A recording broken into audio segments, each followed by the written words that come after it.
યશવી તો ટેબલ પર ચડીશ તો એક લાખ મારીશ ના ના હા કોણ બોલે દાદા કોણ બોલે છે ટપચી બોલે છે હવે ટેબલ પર ચડીશ ના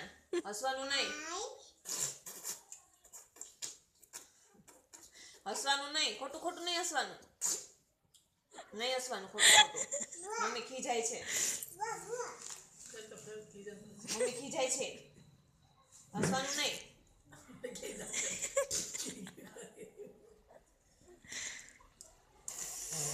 ના